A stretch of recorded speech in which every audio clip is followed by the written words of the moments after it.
Here's the investigators' analysis of de-icing. The technical division is responsible for that the icing is performed correctly. The instructions that the mechanics used were a bit inadequate. The mechanic, the day of the crash, he checked the forward part of the wing with his hand. There were no ice there, and he then wrongly concluded that there were no ice further aft either, because here is the part of the wing where the ice were located. So in order to check the ice in the wing, the mechanic should have gone out to the wing, on the wing, to check for the ice. However, it was very slippery due to the precipitation. And also the investigators say that the operator should have been taking more precautious actions on clear ice.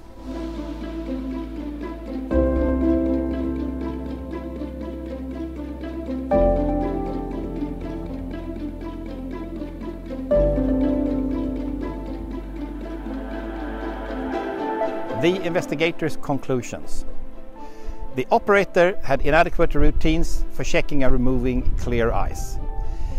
And the operator did not know about the ATR, the automatic thrust restoration system.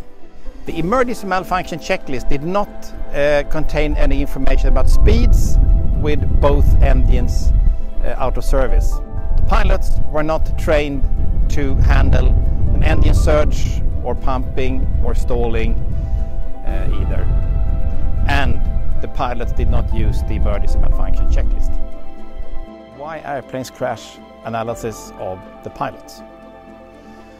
In this accident, in contrast to many other accidents, the pilots focused on flying the aircraft all the way down until they come to a complete stop. The commander may have been stressed. Yes, he had. Of course, the assisting captain was a great help for the entire crew. The assisting captain prompted the commander to make turns. He prompted the co-pilot to take the gear out, and he was generally a very good asset to the crew here.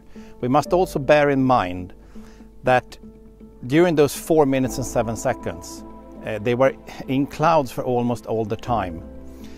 And they also had very, very short time to analyze what was going on.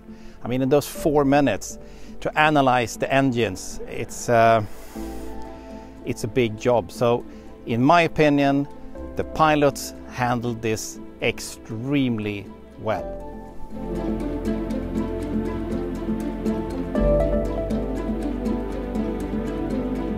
So here is why airplanes crash analysis of ATR system and search. The co-pilot, he realized that the first engine surged. However, they did not have any training in search, they didn't have any procedure to handle the search problem.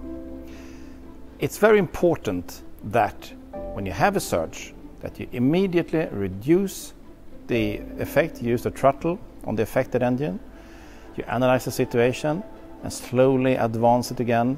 If the surge disappears, you can continue, otherwise you have to shut down the engine. Anyway, even if the pilots had training in engine search, then you have this ATR system, automatic thrust restoration, that automatically advanced the throttle again, and that system was not possible to disable from the flight deck. The root cause to this accident is clear ice on the wing were sucked into the engines. And the instructions for the technician mechanics was a bit unclear on how to check and remove clear ice. But what about the rest of the MD-8 operators in the world? Did they have a perfect procedure? Or was it just unfortunate circumstances in this particular takeoff who led into this crash? And if not this has happened to SAS, would it eventually have happened to another operator? So, all 3 pilots were ex-Air Force pilots. Is an ex-Air Force pilot a better commercial pilot?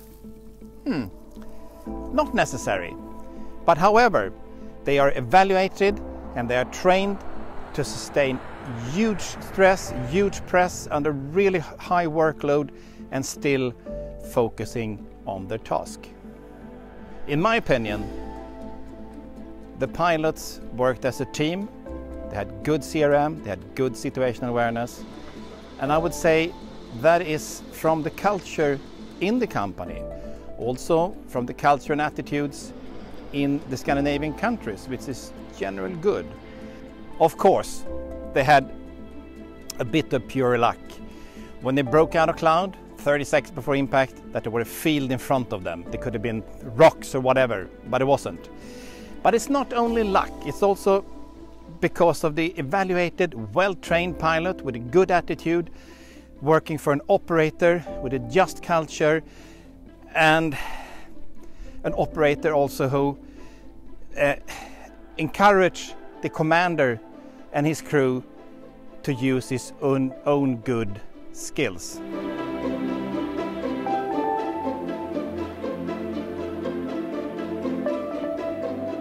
The final report came out for about 2 years after the crash, and then 2008 there was a Swedish radio podcast produced about the crash. Some aviation experts argue that the assistant captain made a decisive effort in this crash. And there's no doubt that the assistant captain made a good job as a third pilot in the flight deck. However, it's the commander in the left seat who flew the aircraft from takeoff until the final stop after the impact. So what have happened if it's only been the two active pilots in the flight deck? Had it been a fatal crash? Don't know. Had everybody survived? Don't know. It's very difficult to say. Yes, the commander left, he was stressed, but he had some control, I would say. But this is impossible to say. The third pilot that stands behind the pilots, he is a great asset in any crew, in any flight. And I would say many crashes would most likely have been avoided if there's been a third pilot in the flight deck. So, does that mean that all the pilots, or say the commanders in crashes, are not suitable pilots? I would say no. Not all, but some. Thanks for watching. See you soon on Why Airplanes Crash.